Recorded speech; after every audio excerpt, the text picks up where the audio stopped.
Is this the dagger?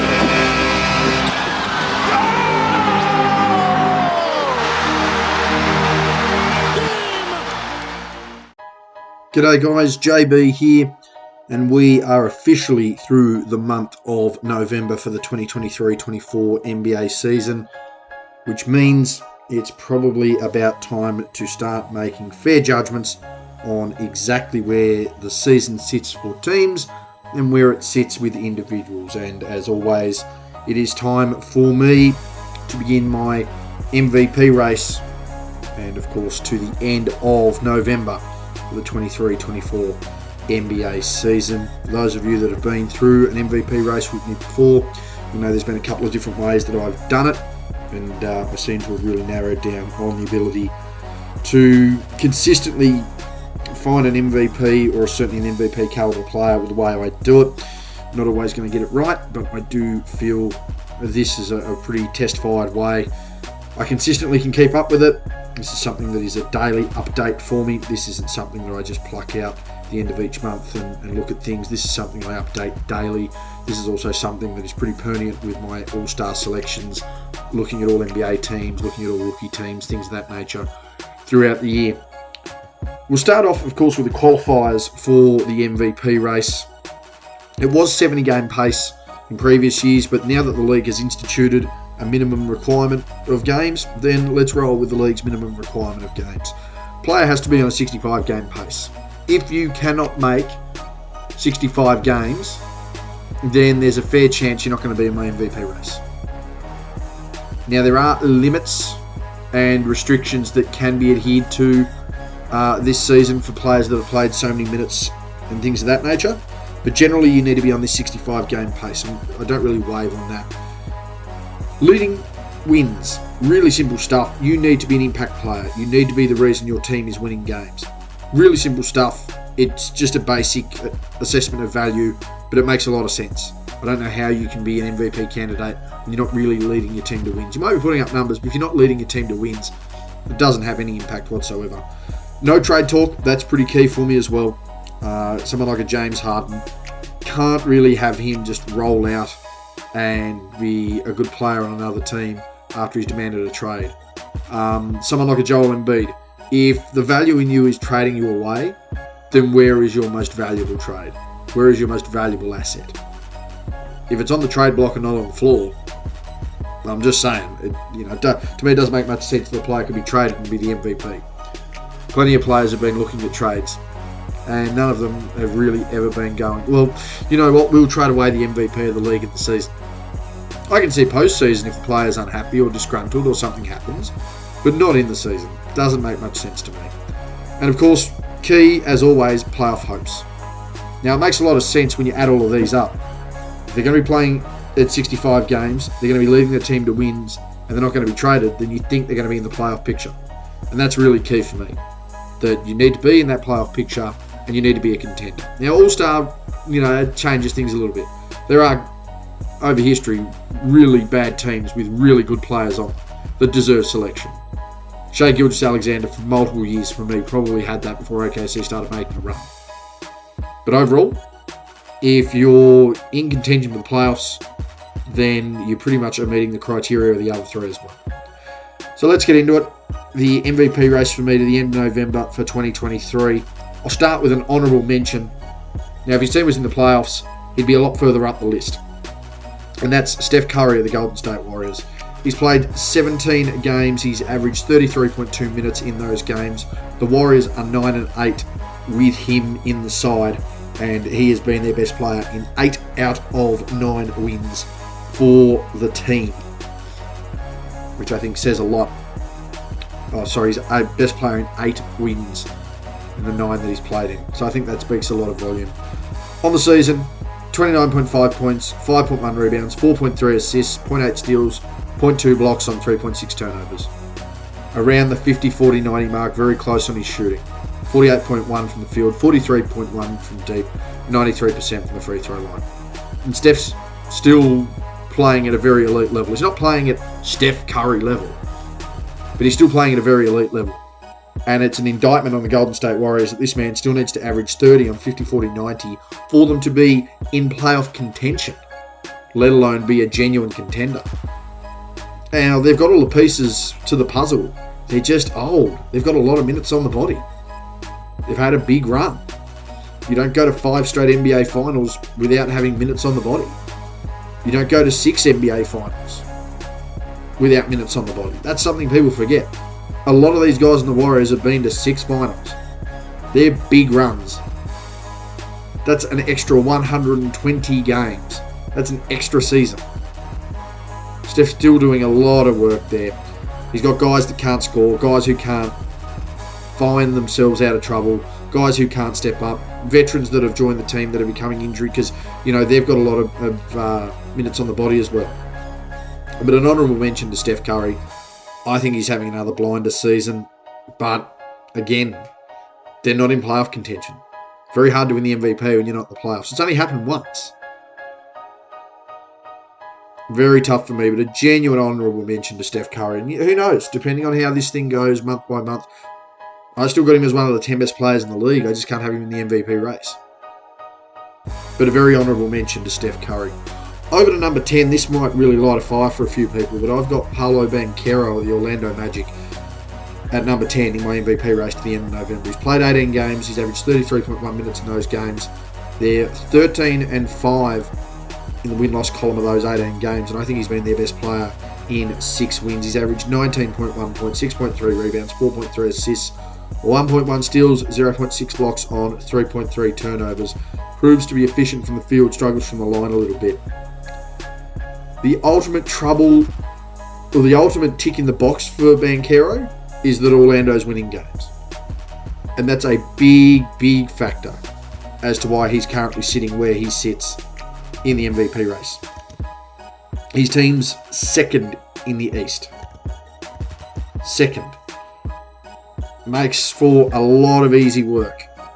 When you're sitting second in the East, you've got a sufficient amount of games in, you're having impact, you're not talking about being traded, the team's within playoff contention, there's a lot going on there that's really helping.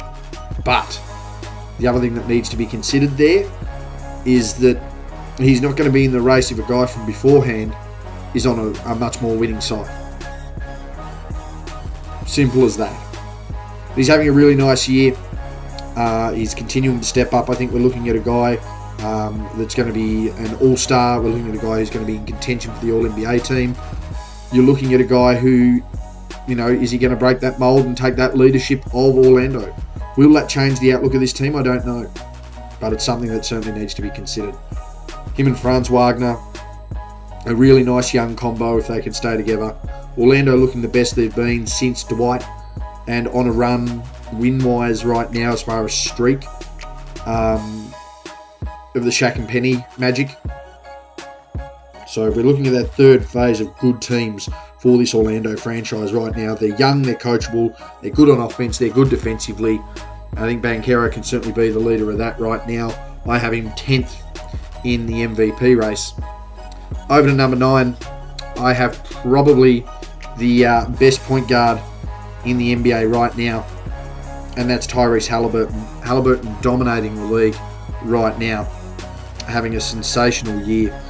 For the Indiana Pacers, 16 games played, 33.9 minutes a game, 9-7 in the win-loss column. He's been their best player in 7 of those wins, and he is just racking up the numbers. It is ridiculous numbers that he is putting forward right now.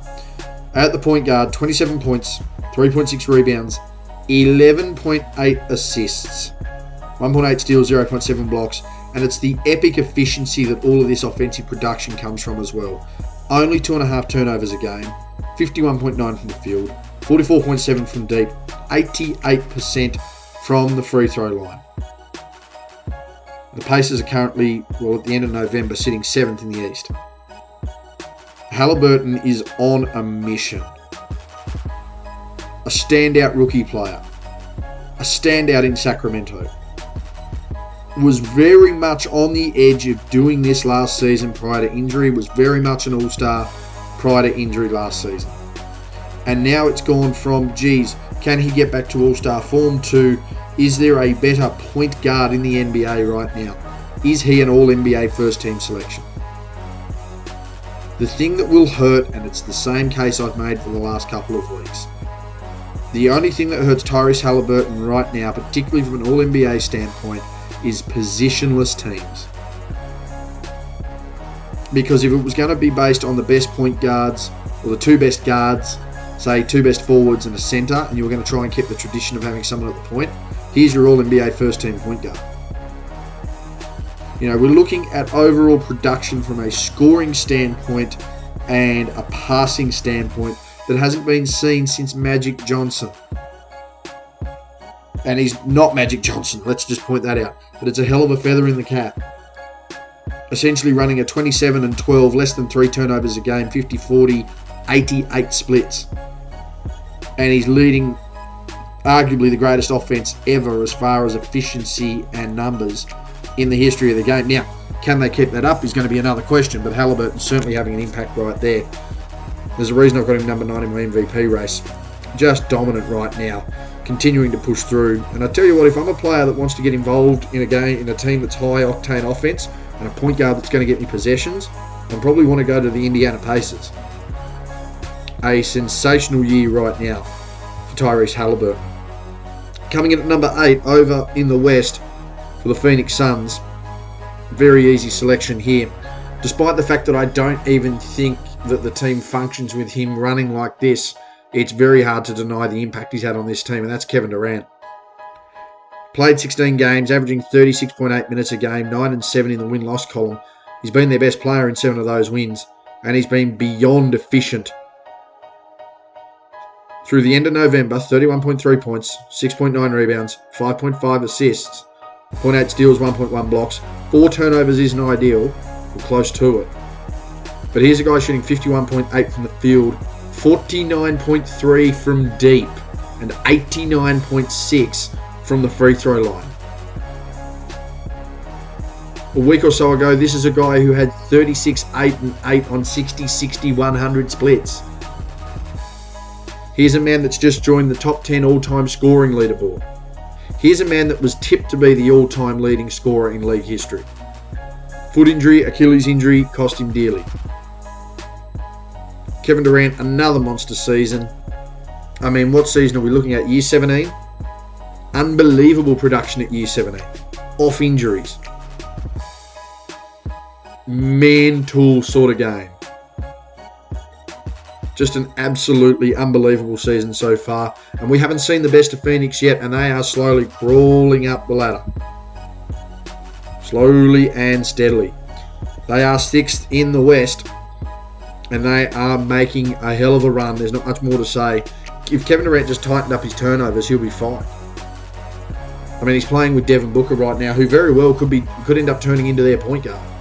And what a scary thought of Devin Booker at point guard.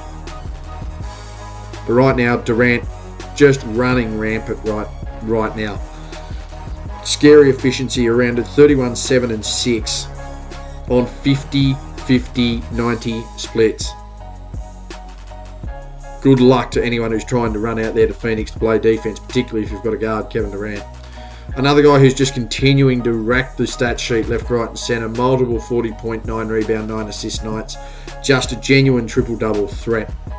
We talk about him all the time. When is he going to get over the hump? When is the team going to get over the hump? At number 7, Luka Doncic of the Dallas Mavericks. In 17 games played, he's averaged 35.2 minutes. They're 11 and 6 in the win-loss column when he's played, and he's been their best player in 7 of those 11 wins for me. Dominant, 31.1 points, 8 rebounds, 7.9 assists, 1.3 steals, 0.4 blocks. Turnovers are there, but so's the efficiency from the field. 48.9 from the field, 38.8 from deep. He's really starting to actually become a threat from deep. 77.3 from the free throw line. We'd like a little more out of Luka. Dallas right now, at the time of recording, at the end of November, 4th seed in the West. So they're doing what they need to do. The question just becomes, how much of a contender can they be based on consistency, based on efficiency? They've had a couple of showings already, Dallas. Where can they be? Luka at times has been part of that issue. 43% is not good for a guy who's 6'8", 6'9", with ball in the hand as much as he does have. But his efficiency is what's really starting to improve this team. If they were really cellar dwellers, if they were not able to get points on the board, if they were win-loss, weren't able to build any momentum, you'd start to really ask a few more questions. And Luca might not even be as high on this list. But just having a really dominant season again, getting numbers up. Started a little slower. There's a guy on this list a little further up. He started slower and he's now a house on fire. But Luca just continuing to get the job done. That improved marksmanship from deep has been crucial. The consistent play. Tim Hardaway's having a better season. Kyrie Irving chipping in as well. Probably making his job a little easier, but he's still presenting value. I don't think anyone's going to question the fact that he is still an impact player, Luka Doncic. He's number 7 in my MVP race. Over to number 6, and this is a guy who has really scruffed this team by the neck.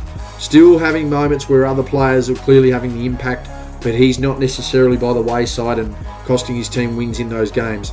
And that's Anthony Edwards of the Minnesota Timberwolves. 17 games played, 35.1 minutes in those games. 13 wins, 4 losses. He's been the best player in 7 of those wins. 26.2 points, 5.9 rebounds, 5 assists, 1.3 steals, 0.5 blocks on 3.2 turnovers. Having efficient scoring for a shooting guard. The key right now is he's leading this team to a cohesive sense of belief. Right now, you've got to look at the fact that Karl Anthony Towns, yes, he's the most tradable player, or certainly would be the number 1 tradable player at Minnesota, but we're not talking about trading anything out of Minnesota right now. People were riding off Rudy Gobert. Now everyone's looking at Rudy Gobert again as a defensive player of the year.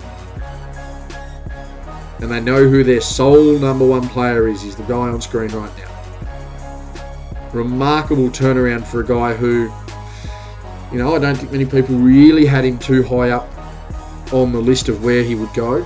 He had a really good season last year. In fact, I'm surprised that not many people paid as much attention to the season he had. He came home like a house on fire. It was a big reason, if not the reason, that Minnesota was still able to make the postseason.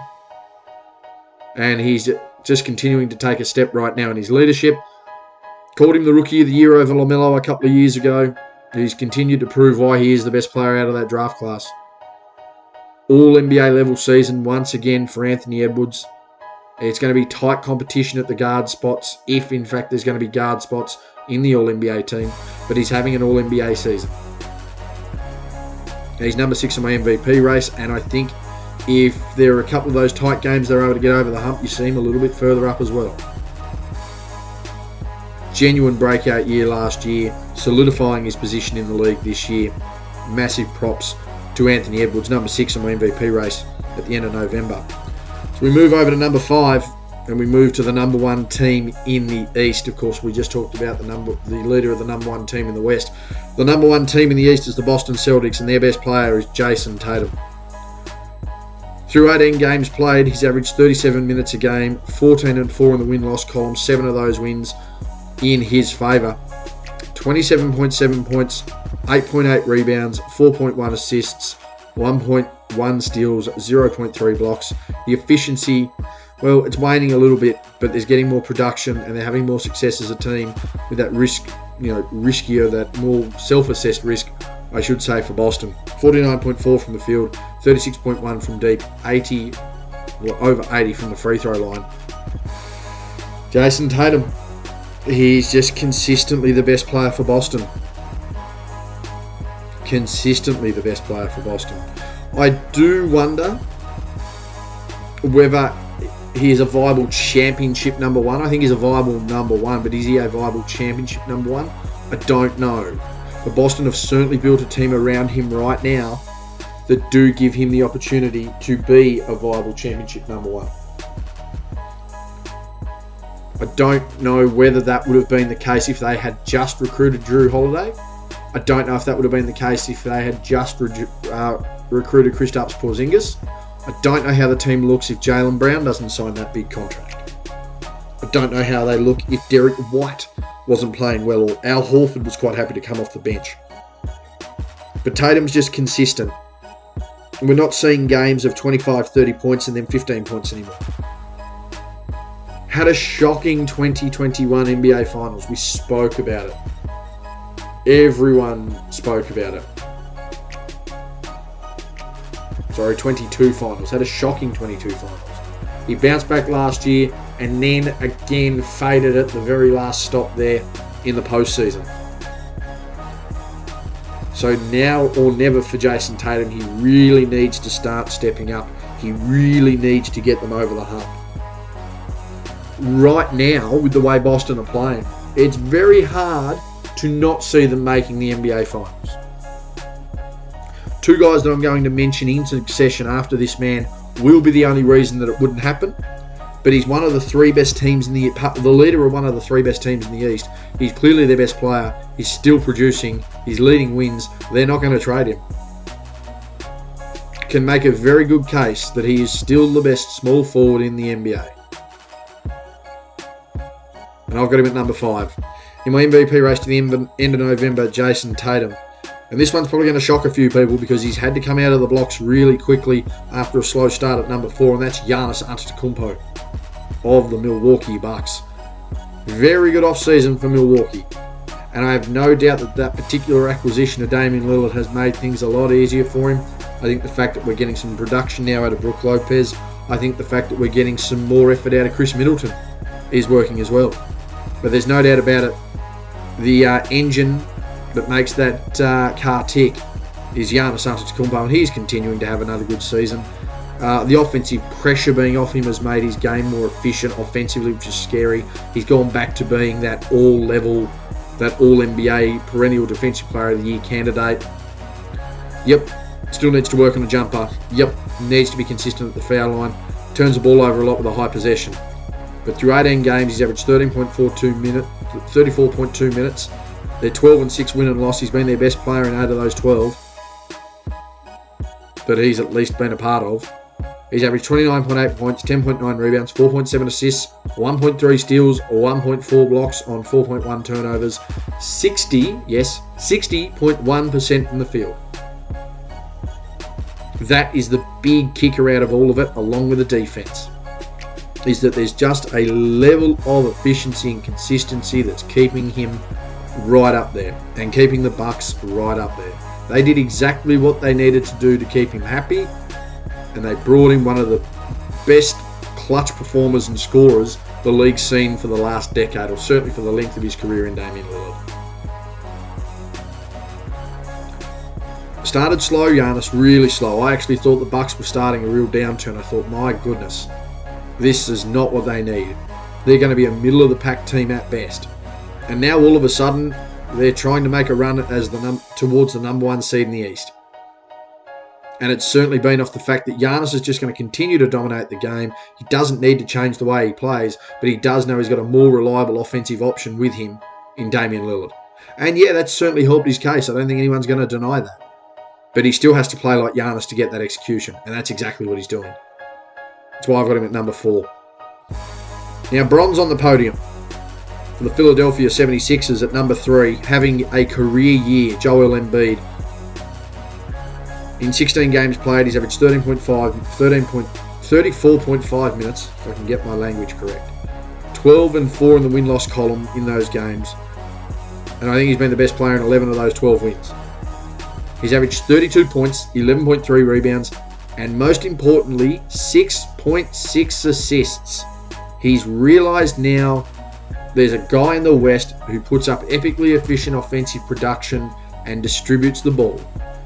The one thing Embiid has over Jokic, I think he has a more varied arsenal ball-in-hand scoring, and I think he's a better defender.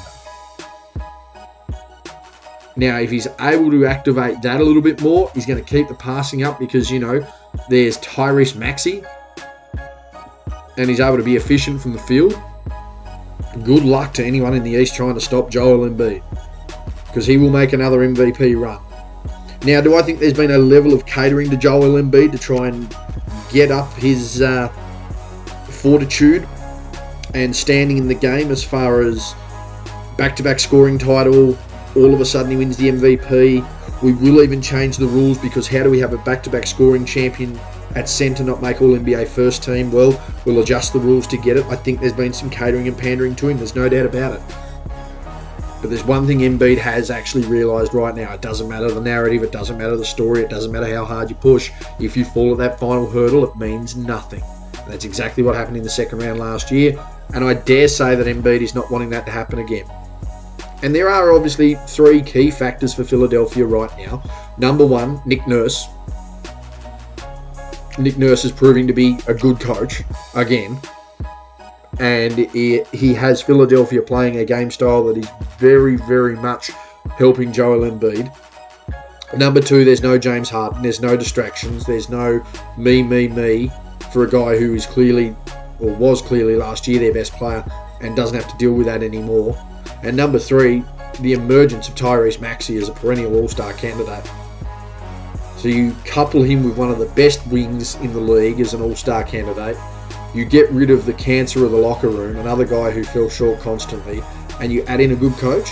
That's going to clear his mind up a lot, and it clearly has, and that's why we're seeing this production. That's why we're seeing this success. Now, he still has to get it done in the postseason.